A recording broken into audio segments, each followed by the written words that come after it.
everyone. So my name is Sharanjeet. Today I will be presenting on consumerism and a greenhouse gas. So let's begin with that. What is consumerism? Consumerism is a wasteful consumption of resources to satisfy wants rather than needs.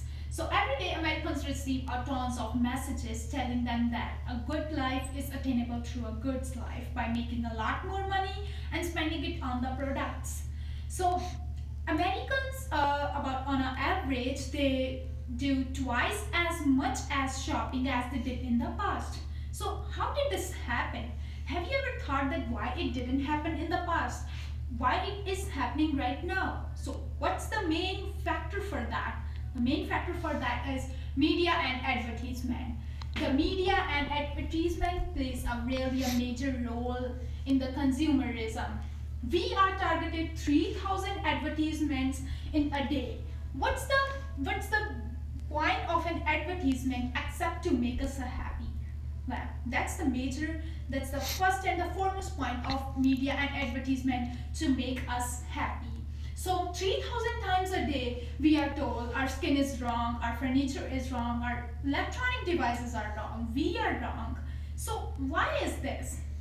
So, but everything can be done right. If you buy this product, if you buy this fair and cream, then you will look more younger as than ever before. If you buy this TV, then it would give you a more reflection, it would give you a highly new picture than ever before. If you buy this furniture, then your home will look more shiny.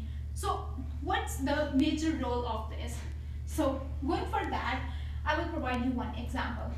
So going with my personal example, about in 2011, I nearly bought an iPhone 5s, and I just used it for 2 or 3 years, and I just dumped it into a waste.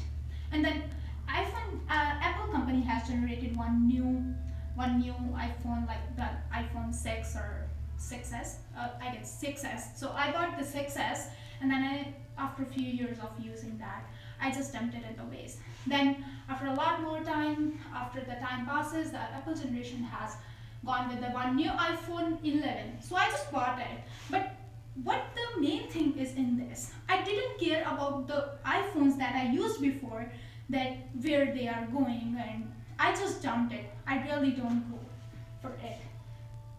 And this is where all my phones are gone. They are all dumped, and they are now emitting greenhouse gas emissions. So this is the major factor that my impatience leads me, my self-interest leads me to rise in the greenhouse gas emission. Even I didn't care where my iPhones are going, where my stuff is going, where my electronic devices are going. They are going, and they are just producing greenhouse gases.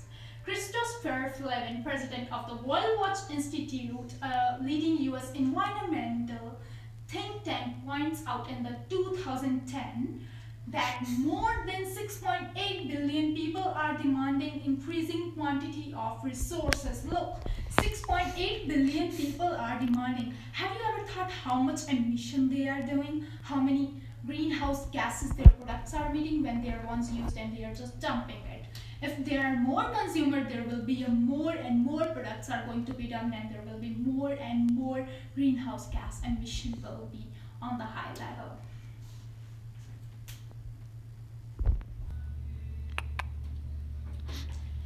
Now the another is sustainability. What is sustainability? It is the way to compete with the present needs without focusing on the future needs to meet with their own needs. So consumerism as it is now is really not a sustainable pattern to be followed. So there will be a significant causes of the sustainability.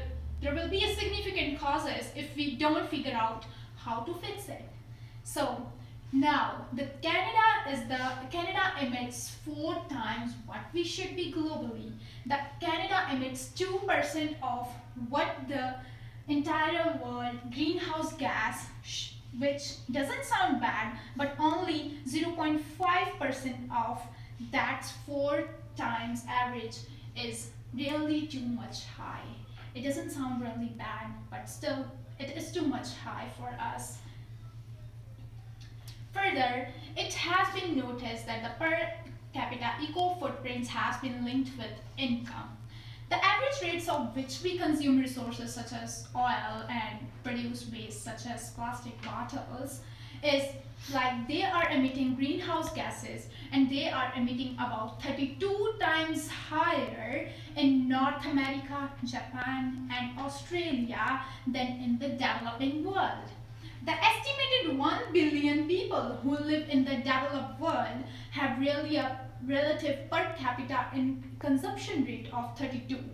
Most of the world's other 5.5 billion people, those who are in the developing nations, have rated below 32, mostly near about 1. So, further, I have used the graph that represents the total US greenhouse gas emission from the 1990 to 2017. So since 1990, greenhouse gas emission have been raised by 1.3%. But from year to year, emissions have rise and fall, so there is not a fix. But in 2017, the emission has been slightly decreased as compared to 2016. But this might be a decrease for the US consumers, but this isn't like it is less. It is still much. Ready.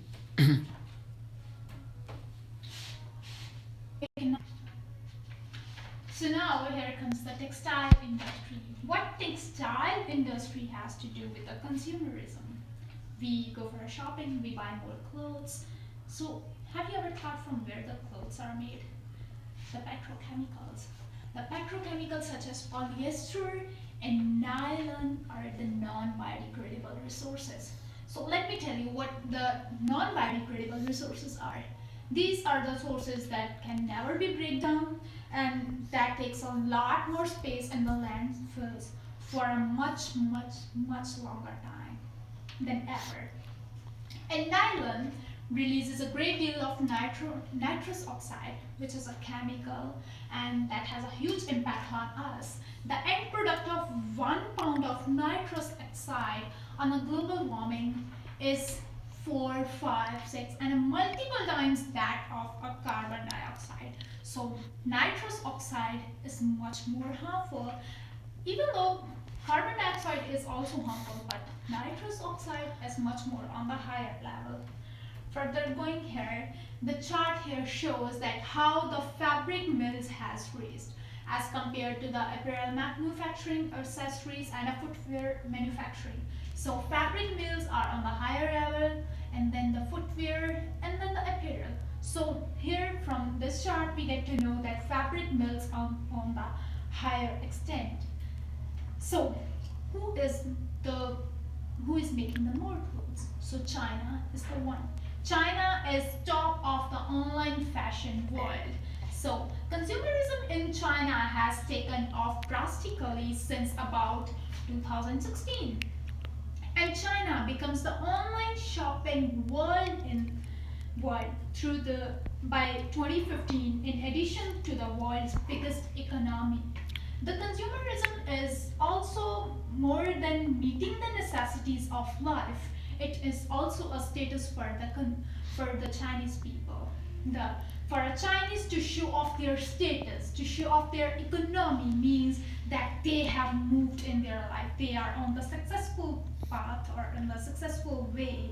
So, image of success, that a window of success is really important for the Chinese people to move in their life, to move in their successful ways. So even though the US and the other European countries are also producing more shopping, like they're producing more clothes and any other things, but China is really too much. Further goes with the nutrition. Now, what nutrition has to do with the consumerism? By 2050, the world population approached 10 billion, and around 60% of the more food is needed to feed our population. An increase in consumption of meat during the last decades from 46 kg per capita in 1989 to 57 kg and to 68 kg in Norway has been noticed. So there has been a continuous rise of 11 kg in each and every year. The environmental impacts of food system are daunting. It's responsible for quarter of greenhouse gas emission and 70% of the water resources and use 40% of the land resources. So here it shows how the production has been raised. Approximately like 60% of the world's rural area has been used for the meat production. So now the cows are the biggest emission contributor. Bugs in their digestive system produce methane, and deforestation for their pasture release carbon dioxide.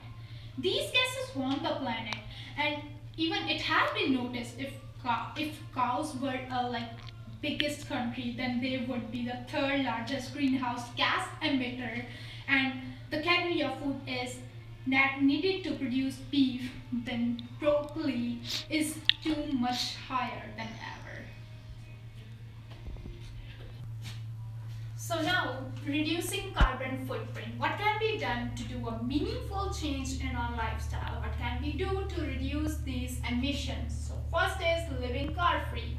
So living car-free keeps about 2.4 tons of carbon dioxide out of the atmosphere every year. But getting rid of your car may not be a feasible choice. Getting rid out of your car may be just an individual choice, but you really need a cultural change. So this is what Lico in Italy has been doing. They are just going with the PD buses, that are helping the other people, like they have been eliminated more than about 16,000 kilometers of driving and cut greenhouse gases and other pollutants. Driving an electric car can save about a ton of carbon dioxide a year, but that still doesn't have as much as impact as just not driving. This will really require a cultural change. This will really require a big change. This is a scene in the Lico, Italy, that how the people are going.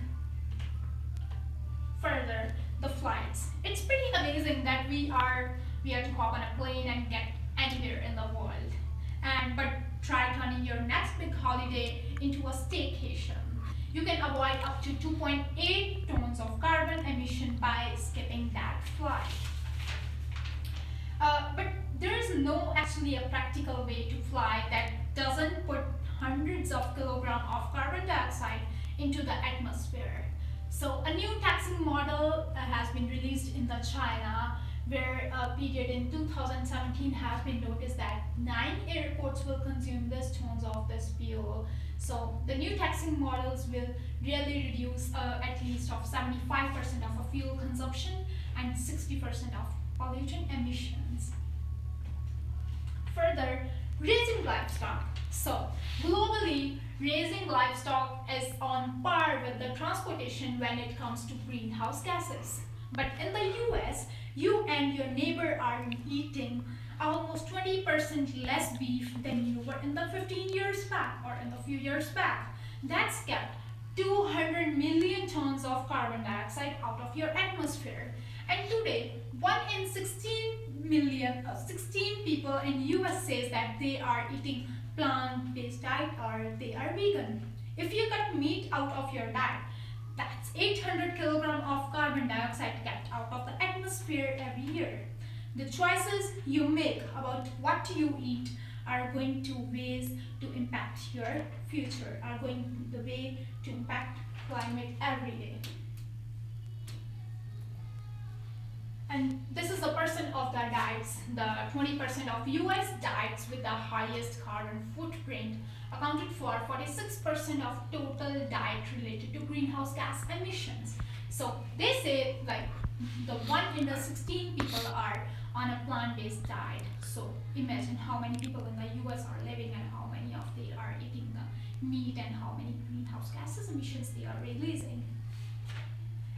That's everything. So a quick recap. Living car-free, 2.4 tons of per year you are saving. Less flights, 2.8 tons per trip. Stop eating meat a ton per year. So this is what we have to do. We have to go with a carb free, we have to have less flights, we have to stop eating meat, and we also have to go with a reduce, use, recycle, refuse, and other kinds of these things. But if we go with our choices, then this might impact the whole world. So here are those references and my figure references. That's everything. Thank you.